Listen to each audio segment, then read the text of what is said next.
کریں، پاک رکھیں، کسی پر ذرہ برابر بھی ظلم نہ کریں۔ اسی طریقے سے میرے محترم بھائیوں، سحری اور افطار کے مسائل کے بعد اب میں وہ چیزیں بیان کروں گا جن سے آدمی کا روزہ ٹوٹ جاتا ہے، ختم ہو جاتا ہے۔ کچھ چیزیں ایسے ہیں جن کے کرنے سے آدمی کا روزہ ٹوٹ جاتا ہے۔ ان میں سب سے واضح اور سب سے کھلی ہوئی چیز جسے ہر شخص جانتا ہے، کھانا پینا ہے۔ اگر کوئی آدمی جان بوجھ کر کھا پی لے تو ایسے آدمی کا روزہ ٹوٹ جاتا ہے، لیکن جو آدمی بھول کر کھائے، بھول کر پیے، ایسے آدمی کا روزہ نہیں ٹوٹتا۔ رسول اللہ صلی اللہ علیہ وسلم فرماتے ہیں، بخاری شریف کی روایت ہے، جو شخص بھول کر کھائے پیے فَلْيُتِمَّ صَوْمَهُ، ایسا آدمی اپنے روزے کو پورا کر لے۔ فَإِنَّمَا أَطْعَمَهُ اللَّهُ وَسَقَاهُ، کیونکہ اللہ نے اسے کھلایا ہے، اللہ نے اسے پلایا ہے، یعنی اللہ تعالیٰ نے کرایا ہے، تو ایسی صورت میں یہ چیز غلط نہیں ہے۔ لیکن کوئی آدمی دیکھ رہا ہے کہ رمضان کے دن میں کوئی شخص کھا رہا ہے تو یہ ضروری ہے کہ وہ اسے بتائے کہ آپ روزے سے ہیں، اور جاننے کے فوراً بعد آدمی اپنے منہ میں کا لقمہ بھی واپس پھینک دے۔ لیکن جو آدمی بھول چوک کر کھا لے، یہاں تک کہ پیٹ بھر کر کھا لے، تو ایسی صورت میں بھی اس کے روزے میں کوئی خلل واقع نہیں ہوتا۔ اسی طریقے سے اگر کوئی شخص رمضان کی حالت میں اپنی بیوی سے جمع کرتا ہے، اپنی بیوی سے ہم بستری کرتا ہے، تو ایسی صورت میں اس کا روزہ باطل ہو جاتا ہے، اور یہ کام شریعت کے اندر بہت بڑا جرم ہے۔ رمضان المبارک کے دن میں کسی آدمی کا اپنی بیوی سے ملنا، جمع کرنا شریعت اسلامیہ میں بہت بڑا جرم قرار دیا گیا ہے، اور ایسے شخص کی سزا یہ ہے کہ یہ آدمی ایک غلام آزاد کرے۔ اگر غلام میسر نہیں ہے، جیسا کہ اس دور میں غلام نہیں ملتے، یا غلام کے قیمت اس کے پاس نہیں ہے، تو ایسی صورت میں 2 مہینے تک مسلسل روزہ رکھے، 2 مہینے تک مسلسل روزہ رکھے بلا ناغہ۔ ایک دن بھی اگر اس نے چھوڑ دیا تو پھر مکمل 2 مہینے تک مسلسل روزہ رکھے گا۔ اگر کمزوری کی وجہ سے، بیماری کی وجہ سے، کسی وجہ سے روزہ رکھنے کی بھی طاقت نہیں ہے، تو ایسی صورت میں 60 مسکینوں کو کھانا کھلائے۔ اس سلسلے میں حضرت انس رضی اللہ تعالی، حضرت ابو ہریرہ رضی اللہ تعالی عنہ کی حدیث ہے، فرماتے ہیں کہ ہم نبی صلی اللہ علیہ وسلم کے پاس بیٹھے تھے، اچانک ایک آدمی آیا، اس نے کہا ہلکت یا رسول اللہ، اے اللہ کے رسول صلی اللہ علیہ وسلم، میں ہلاک ہو گیا، میں برباد ہو گیا۔ نبی کریم صلی اللہ علیہ وسلم نے پوچھا کہ تم نے کیا کیا؟ اس نے کہا کہ میں نے رمضان کے دن میں اپنی بیوی سے جمع کر لیا۔ نبی کریم صلی اللہ علیہ وسلم نے فرمایا کہ ایک غلام آزاد کرو۔ اس نے کہا اے اللہ کے نبی صلی اللہ علیہ وسلم، مجھے اس کی طاقت نہیں ہے۔ رسول اللہ صلی اللہ علیہ وسلم نے فرمایا کہ 60 دن کے روزے رکھو۔ اس نے کہا اے اللہ کے رسول صلی اللہ علیہ وسلم، میں اس کی بھی طاقت نہیں رکھتا۔ نبی کریم صلی اللہ علیہ وسلم نے فرمایا کہ 60 مسکینوں کو کھانا کھلاؤ۔ اس نے کہا کہ اے اللہ کے نبی صلی اللہ علیہ وسلم، میں فقیر آدمی ہوں۔ اللہ کے رسول صلی اللہ علیہ وسلم نے فرمایا کہ بیٹھ جاؤ۔ ابو ہریرہ رضی اللہ تعالیٰ عنہ فرماتے ہیں کہ آدمی بیٹھ گیا، مجلس ختم ہو رہی تھی کہ ایک شخص کھجوروں سے بھرا ہوا ٹوکرا لے کر آیا اور نبی کریم صلی اللہ علیہ وسلم کے سامنے رکھ دیا۔ نبی کریم صلی اللہ علیہ وسلم نے اس آدمی کو بلایا جو اپنی ہلاکت اور بربادی کا شکوہ لے کر آیا تھا۔ نبی کریم صلی اللہ علیہ وسلم نے فرمایا کہ یہ کھجوروں کی ٹوکری ہے، اسے لے جاؤ اور اپنی طرف سے مسکینوں کو کھلاؤ۔ اس آدمی نے کہا اے اللہ کے نبی صلی اللہ علیہ وسلم، کیا میں اپنے سے زیادہ فقیروں کو کھلاؤں؟ اللہ کی قسم، اس پوری بستی میں مجھ سے بڑا فقیر کوئی نہیں ہے۔ نبی کریم صلی اللہ علیہ وسلم نے فرمایا جاؤ اسے اپنے بیوی بچوں کو کھلاؤ۔ صحابی کہتے ہیں کہ آدمی گھبرایا ہوا آیا تھا اور نبی کریم صلی اللہ علیہ وسلم کے پاس سے جب نکلا تو بالکل خوش و خرم حالت میں وہ شخص وہاں سے روانہ ہوا۔ تو میرے محترم بھائیو، رمضان المبارک کے دنوں میں اپنی بیوی سے مباشرت کرنا، جمع کرنا، یہ شریعت کے جرموں میں سے ایک عظیم جرم ہے، اس لیے آدمی کو اس سے اجتناب کرنا چاہیے۔ اسی طریقے سے اگر کوئی آدمی اپنی کسی گندی حرکت سے اس حد تک پہنچ جائے کہ اس کی شرمگاہ سے منی نکل آئے تو اس کا روزہ فاسد ہو جاتا ہے۔ کوئی شخص مثلا فلمیں دیکھے، کسی عورت کی طرف دیکھتا رہے، اس میں غور و فکر کرتا رہے، کوئی ایسی چیز کرے جو اس کی شہوت کو بھڑک کر منی نکلنے کی حد تک پہنچ جائے تو ایسے آدمی کا روزہ فاسد ہو جاتا ہے، اسے اس روزے کی قضا کرنی ہوگی۔ لیکن شریعت میں اس بات کی اجازت دی گئی ہے کہ جو شخص اپنے نفس پر کنٹرول رکھ سکتا ہے ایسا شخص اپنی بیوی کو بوسہ دے سکتا ہے۔ ام المؤمنین عائشہ صدیقہ رضی اللہ تعالی عنہا فرماتی ہیں کہ نبی کریم صلی اللہ علیہ وسلم روزے کی حالت میں بوسہ دیا کرتے تھے اپنی بیویوں کو۔ اسی طریقے سے ام سلمہ رضی اللہ تعالی عنہا بھی فرماتی ہیں کہ نبی کریم صلی اللہ علیہ وسلم روزے کی حالت میں اپنی بیویوں کو بوسہ دیا کرتے تھے، لیکن نبی کریم صلی اللہ علیہ وسلم اپنے آپ پر سب سے زیادہ کنٹرول رکھنے والے تھے۔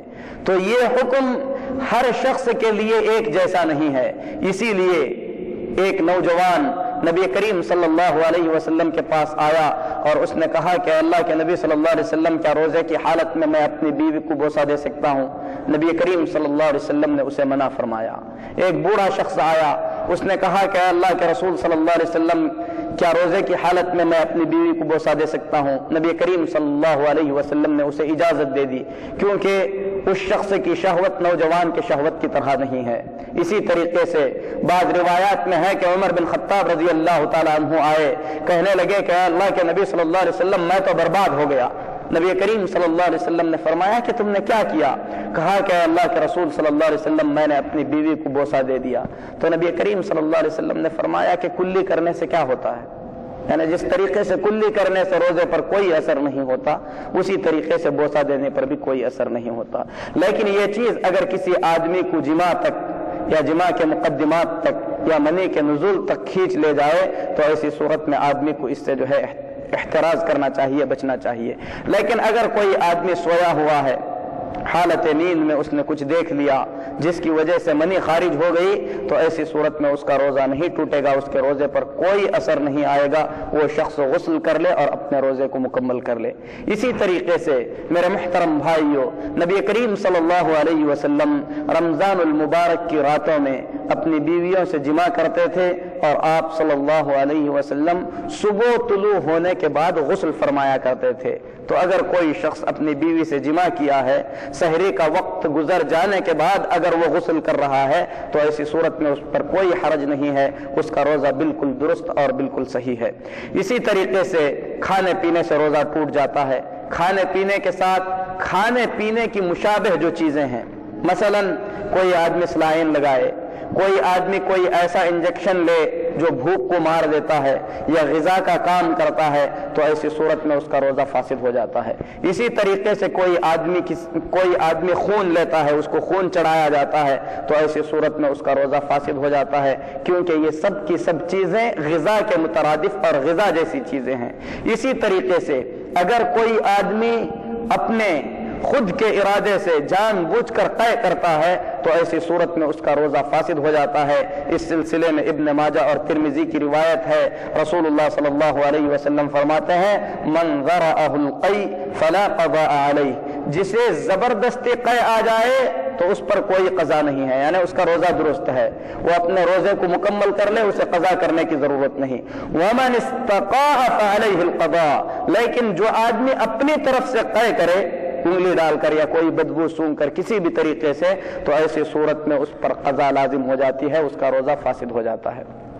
اسی طریقے سے حیض کا خون یا نفاس کا خون نکلنے سے عورتوں کا روزہ ٹوٹ جاتا ہے۔ کوئی عورت اگر روزے کی حالت میں ہے، شام کے وقت میں اسے دورہ شروع ہو گیا، حیض کا خون آ گیا، تو اس کا روزہ فاسد ہو گیا، اس دن کے روزے کا اعتبار نہیں ہوگا، اس دن کے روزے کی وہ قضا کرے گی۔ اسی طریقے سے نفاس کا وقت اگرچہ کہ سورج ڈوبنے سے 1 منٹ پہلے خون آ جائے تو ایسی صورت میں وہ روزہ نہیں ہوگا۔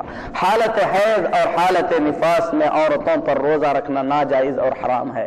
اگر اللہ کی کوئی بندی ایسی حالت میں روزہ رکھتی ہے تو وہ اللہ کی نافرمان ہے، اسے ثواب کے بجائے جو ہے گناہ ہوگا۔ اسی لیے میرے محترم بھائیوں، ان احکام کا جاننا اور ان احکام کا سیکھنا تمام لوگوں پر ضروری ہے۔ حیض اور استحاضہ ان دونوں خونوں کے درمیان جو ہے تمیز اور فرق انتہائی ضروری ہے۔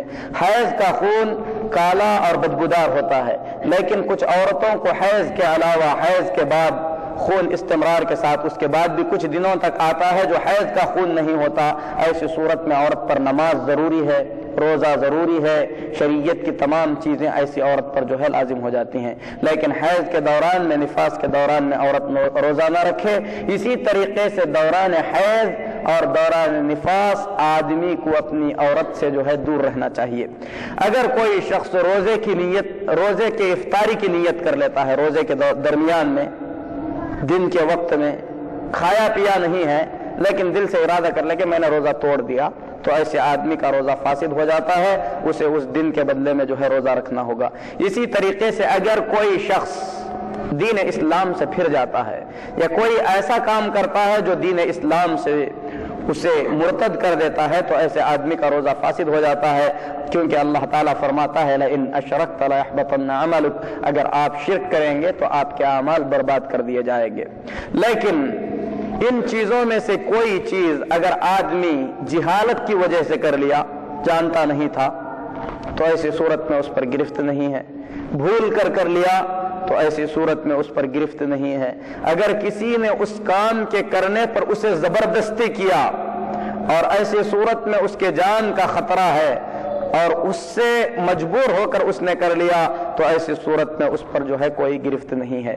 اسی طریقے سے میرے محترم بھائیو، روزہ اللہ تعالیٰ نے فرض کیا کس لیے؟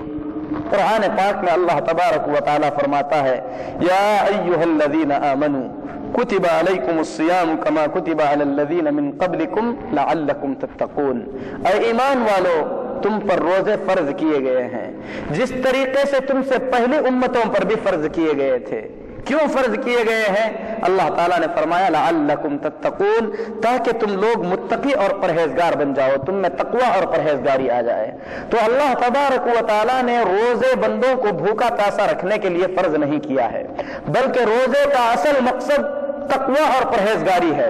اسی لیے آدمی کو چاہیے کہ اس ایک مہینے کے روزوں میں جو عام حالات میں حلال چیزیں ہیں، ان چیزوں سے اگر وہ اپنے آپ کو بچائے رکھا ہے، تو عام دنوں میں اللہ تعالیٰ نے جن چیزوں کو ہمیشہ کے لیے حرام کر رکھا ہے، ان چیزوں سے اپنے آپ کو بچائے رکھے۔ روزے کا اصل مقصد تقوی اور پرہیزگاری ہے۔ جس روزے سے تقوی اور پرہیزگاری نہ آئے تو میرے محترم بھائیو، ایسے روزے کا کوئی فائدہ نہیں ہے۔ اسی لیے اللہ کے رسول صلی اللہ علیہ وسلم فرماتے ہیں، حدیث بہت مشہور ہے، کئی مرتبہ آپ لوگ سن چکے ہوں گے کہ نبی کریم صلی اللہ علیہ وسلم منبر پر تشریف لے گئے، آپ نے آمین کہا، دوسرے زینے پر آپ نے قدم رکھا، آمین کہا، تیسرے پر آپ نے قدم رکھا، آمین کہا۔ صحابہ نے اس کی وجہ پوچھی تو نبی کریم صلی اللہ علیہ وسلم نے فرمایا کہ جبریل آئے تھے، انہوں نے کہا کہ اللہ ہلاک و برباد کرے ایسے آدمی کو جس نے اپنی زندگی میں رمضان المبارک کو پایا اور اپنی مغفرت نہ کرا سکا۔ کتنی عظیم وعید ہے، کتنی سخت بد دعا ہے۔ بد دعا کون کر رہے ہیں؟ جبریل علیہ السلام، جو تمام فرشتوں کے سردار ہیں، جن کو اللہ تبارک و تعالیٰ نے امانت دار فرشتہ کہا ہے۔ اور دعا کہاں ہو رہی ہے؟ نبی کریم صلی اللہ علیہ وسلم کی مسجد میں بھی وہ جگہ جسے نبی کریم صلی اللہ علیہ وسلم نے جنت کا ٹکڑا کہا ہے، ممبر کے قریب، کیونکہ نبی کریم صلی اللہ علیہ وسلم کے ممبر اور آپ کی قبر کے درمیان کا جو حصہ ہے وہ جنت کے ٹکڑوں میں سے ایک ٹکڑا ہے، اور نبی کریم صلی اللہ علیہ وسلم ممبر پر ہیں۔ جمعہ کا دن ہے، یعنی دن بھی سب سے افضل، جگہ بھی سب سے افضل فرشتے بد دعا کر رہے ہیں، اور سب سے بہترین اللہ کی مخلوق محمد صلی اللہ علیہ وسلم اس بد دعا پر آمین کہہ رہے ہیں۔ اللہ ہلاک کرے ایسے آدمی کو جس نے اپنی زندگی میں رمضان المبارک کو پایا اور اپنی مغفرت نہ کرا سکا۔ تو میرے محترم بھائیو، یہ فرصت ہے، یہ موقع ہے جو اللہ تعالیٰ نے عطا کیا ہے، اور ہر قسم کے خیر کے دروازے اللہ نے کھولا ہے، ہر شر کے دروازے اللہ نے بند کیا ہے۔ اس کے بعد بھی اگر آدمی اپنی مغفرت نہ کرا سکا تو پھر اس کی کب مغفرت ہوگی؟ تو اس لیے آدمی کو جو ہے ان چیزوں سے بچنا چاہیے، اور بالخصوص وہ لوگ جو رمضان المبارک کے ان عظیم دنوں میں اللہ تبارک و تعالیٰ کی عظیم عبادت روزے کو چھوڑ دیتے ہیں، حالانکہ اللہ کے رسول صلی اللہ علیہ وسلم فرماتے ہیں کہ دو فرشتے آئے، انہوں نے کہا کہ چلو، میں ان فرشتوں کے ساتھ چلا، ہمارے سامنے ایک بہت ہی زیادہ بڑا پہاڑ تھا، فرشتوں نے کہا کہ اس پہاڑ پر چڑھو، میں نے کہا کہ مجھے اس پر چڑھنے کی طاقت نہیں ہے، فرشتوں نے کہا کہ ہم آپ کی مدد کرتے ہیں، چڑھو۔ نبی کریم صلی اللہ علیہ وسلم فرماتے ہیں کہ میں چڑھا تو وہاں پر میں نے عجیب و غریب آوازیں سنی، میں نے کہا کہ یہ کن کی آوازیں ہیں؟ کہا کہ یہ جہنمیوں کی آوازیں ہیں، جہنم والوں کی آوازیں ہیں۔ پھر میں آگے بڑھا تو کیا دیکھتا ہوں کہ ایک آدمی کو الٹا لٹکایا گیا ہے اور اس کے جبڑوں کو چیرا جا رہا ہے، اس کے منہ سے خون ٹپک رہا ہے۔ میں نے اس کی یہ عجیب و غریب حالت دیکھی تو میں نے ان فرشتوں سے پوچھا کہ یہ کون شخص ہے؟ فرشتوں نے کہا کہ یہ وہ شخص ہے جو رمضان المبارک میں روزے کا وقت ختم ہونے سے پہلے ہی روزے کو چھوڑ دیا کرتا تھا۔ اللہ اکبر! ایسے آدمی کی اگر یہ سزا ہے تو جو آدمی سرے سے روزے ہی چھوڑ دیتا ہے اس کی کیا سزا ہوگی؟ میرے محترم بھائیوں، یہ کوئی قصہ اور کہانی نہیں بلکہ یہ حقیقت ہے جو رسول اللہ صلی اللہ علیہ وسلم نے اپنی آنکھوں سے دیکھا ہے، اور سچے لوگوں نے ہم تک رسول اللہ صلی اللہ علیہ وسلم کی آنکھوں سے دیکھی اس حقیقت کو بیان کیا ہے۔ ہو سکتا ہے نعوذ باللہ ہم اللہ سے دعا کرتے ہیں کہ اللہ ہمیں ان لوگوں میں سے نہ بنائے، اگر ہم نے جان بوجھ کر رمضان کے روزوں کو چھوڑا ہے تو ایسی صورت میں ہم بھی وہ شخص ہو سکتے ہیں۔ اسی لیے ہمیں چاہیے کہ ہم اللہ سے توبہ کریں، رمضان المبارک کی قدر کریں، اس میں روزے رکھنے کی کوشش کریں، اللہ کو راضی کرنے کی کوشش کریں، ورنہ نبی کریم صلی اللہ علیہ وسلم کی اس بد دعا کے مستحق ہو جائیں گے جس میں نبی کریم صلی اللہ علیہ وسلم نے فرمایا کہ جو آدمی رمضان المبارک کو پا کر اپنی مغفرت نہ کرا سکا، ایسے آدمی کو اللہ ہلاک و برباد کر دے۔ جبریل نے بد دعا کی اور محمد رسول اللہ صلی اللہ علیہ وسلم نے اس بد دعا پر آمین کہی۔ تو میرے محترم بھائیوں، صرف روزے کا مقصد بھوک و پیاس نہیں ہے، آدمی اپنے گناہوں کی مغفرت کرائے، نیک اعمال کرے، اپنی زندگی کے اندر تبدیلی لائے، تقوی اور پرہیزگاری پیدا کرے۔ اسی لیے نبی کریم صلی اللہ علیہ وسلم فرماتے ہیں لیس الصیام من الاکل والشرب، صرف کھانا پینا چھوڑ دینے کا نام روزہ نہیں ہے۔ وانما الصیام من اللغو والرفث، بلکہ بیکار کی باتوں سے بچنا بھی روزے میں ہے۔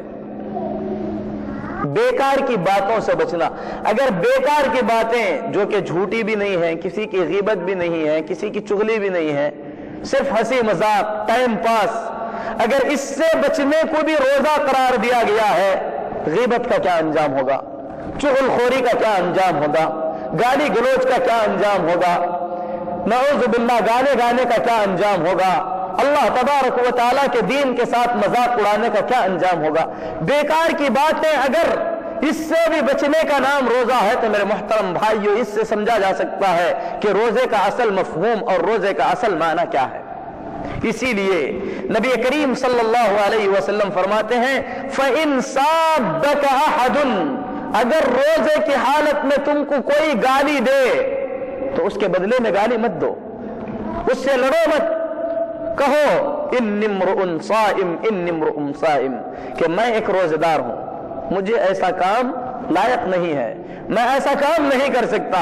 اسی لیے رسول اللہ صلی اللہ علیہ وسلم فرماتے ہیں کم من صائم لیس له من صیامه الا الجوع والعطش، کتنے ایسے روزدار ہیں جو اپنے روزے سے صرف بھوک اور پیاس ہی اٹھاتے ہیں، یعنی بھوکا اور پیاسا ہی رہتے ہیں، ان کو روزے کا ثواب نہیں ملتا، روزے کا اجر نہیں ملتا۔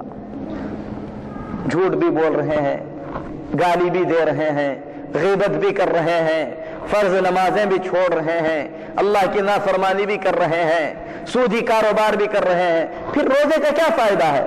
ایسے ہی لوگوں کے متعلق نبی کریم صلی اللہ علیہ وسلم نے فرمایا کم من صائم لیس له من صیامه الا الجوع والعطش، کتنے ایسے روزدار ہیں جو اپنے روزے سے صرف بھوک اور پیاس ہی لے جاتے ہیں۔ اور حضرت ابو ہریرہ رضی اللہ تعالی عنہ فرماتے ہیں کہ رسول اللہ صلی اللہ علیہ وسلم نے فرمایا جو آدمی جھوٹ بولنا نہ چھوڑے، جھوٹی باتوں کے مطابق چلنا نہ چھوڑے، جہالت اور نادانیاں نہ چھوڑے، ایسے آدمی کے روزے کی اللہ کو کوئی حاجت اور ضرورت ہی نہیں ہے۔ تو اس لیے میرے محترم بھائیوں، روزے کا مفہوم بہت ہی زیادہ وسیع اور بہت ہی زیادہ کشادہ ہے۔ اسی طریقے سے روزے کے اندر کچھ اعمال ہیں جن کے کرنے سے روزہ نہیں ٹوٹتا، جن میں سے کچھ چیزوں کا ذکر آپ کے سامنے گزر چکا۔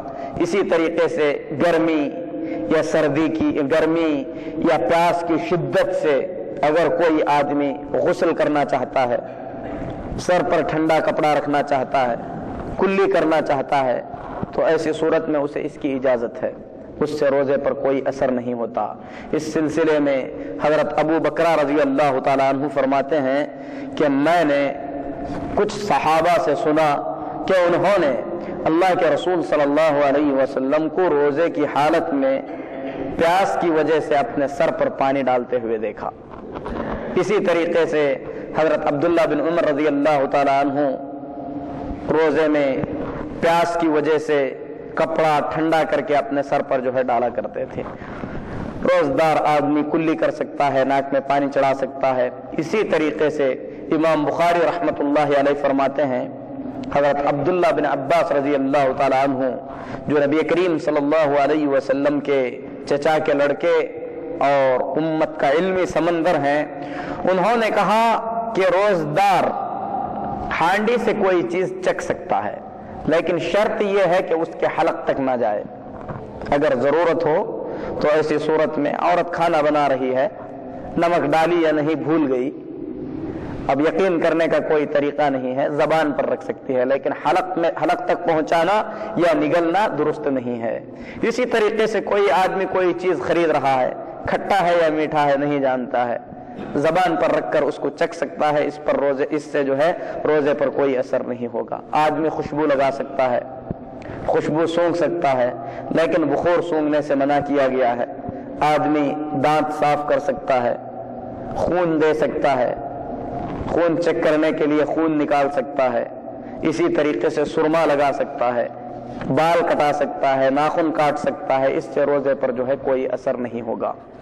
تو میرے محترم بھائیوں، یہ روزے سے متعلق کچھ احکام اور کچھ مسائل تھے۔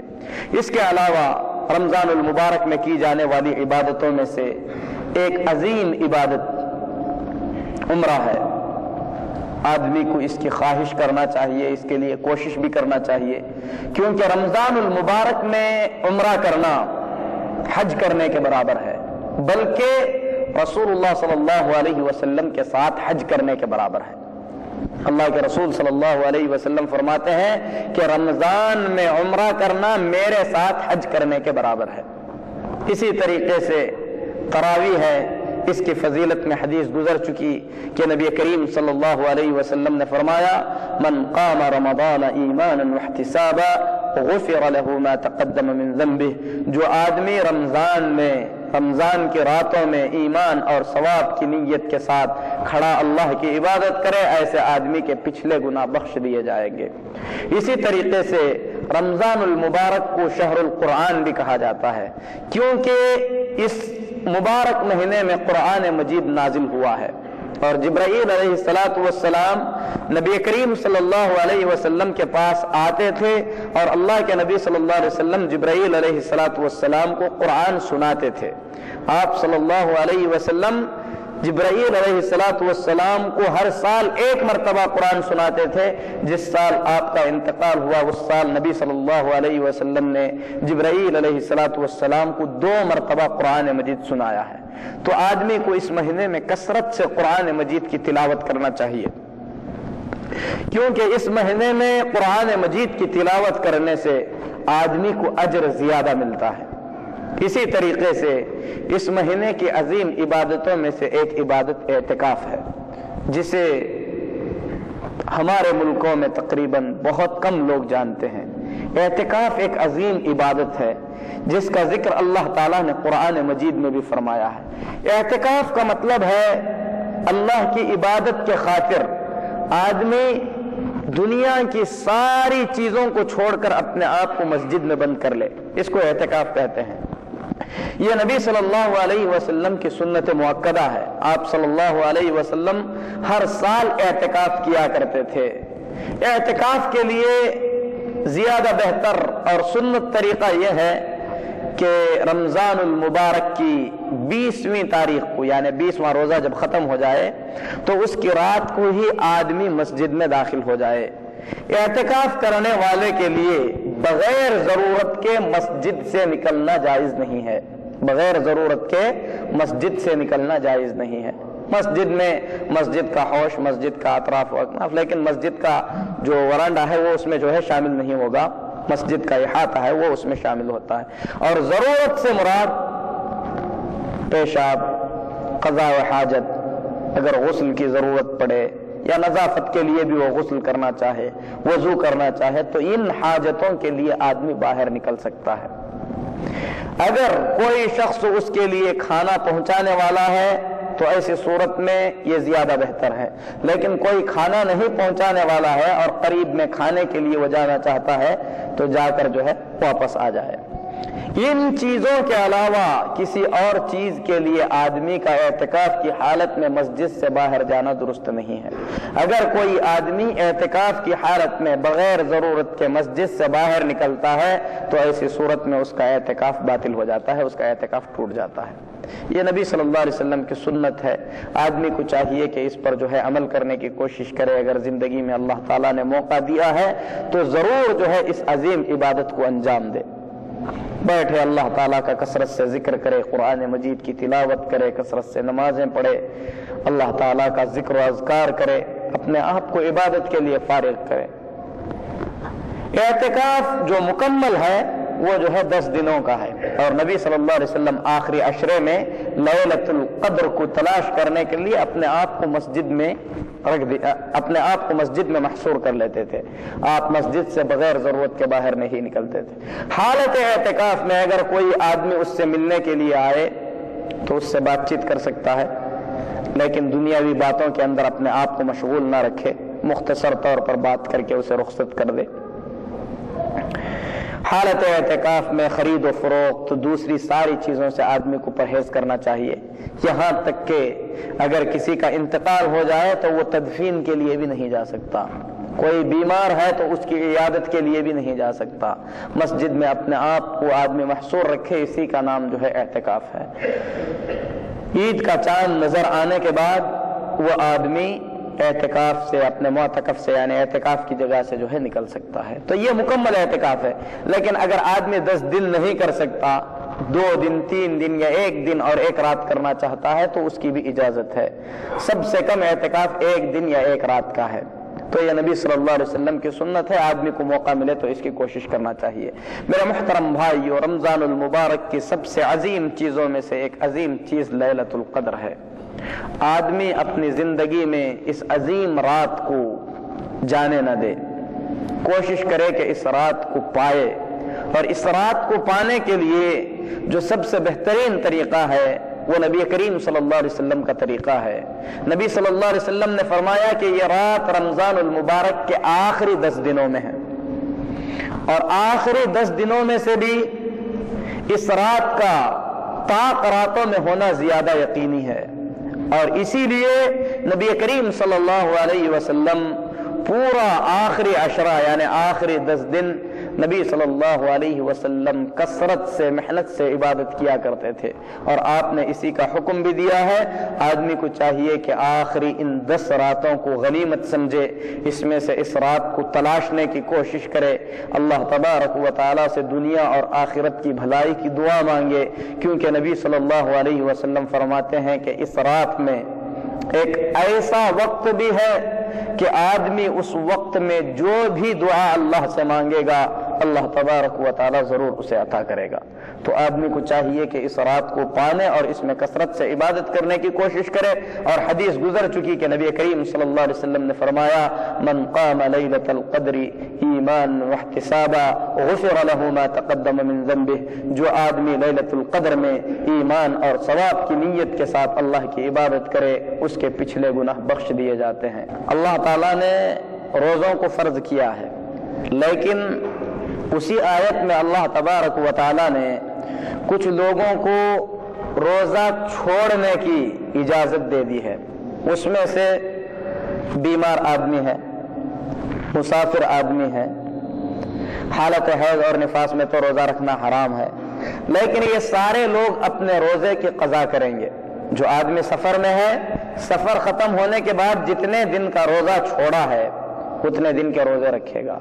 جو آدمی بیماری کی وجہ سے روزے چھوڑا ہے، ایسا آدمی ان روزوں کو پورا کرے گا۔ لیکن اگر کسی آدمی کی بیماری ایسی ہے جس بیماری سے شفا کی امید نہیں ہے، تو ایسی صورت میں ہر روزے کے بدلے میں ایک مسکین کو کھانا کھلایا جائے گا۔ کوئی بیماری ایسی ہے جس سے شفا کی امید نہیں ہے، ڈاکٹروں نے کہہ دیا کہ یہ آدمی ٹھیک نہیں ہوگا، تو ایسی صورت میں ہر روزے کے بدلے میں ایک مسکین کو کھانا کھلائے گا۔ اسی طریقے سے ایسا بوڑھا آدمی جو اپنے بڑھاپے کی وجہ سے روزہ نہیں رکھ سکتا، عقل ہے، ہوش ہے، لیکن بڑھاپے کی وجہ سے اتنے کمزور ہو گئے ہیں کہ روزہ نہیں رکھ سکتے، تو ایسے شخص کی طرف سے بھی ہر روزے کے بدلے میں ایک مسکین کو کھانا کھلایا جائے گا۔ اسی طریقے سے جن لوگوں کو رمضان کی حالت میں روزہ چھوڑ کر بعد میں رکھنے کی اجازت ہے، ان میں سے حاملہ عورتیں ہیں۔ حاملہ عورت اگر حمل کے دوران اپنے نفس سے ڈرتی ہے، یعنی کمزوری کا خوف محسوس کرتی ہے، یا بچے کو تکلیف ہونے کا خوف محسوس کرتی ہے، تو ایسی عورت روزہ چھوڑ دے، بعد میں ان روزوں کو رکھے۔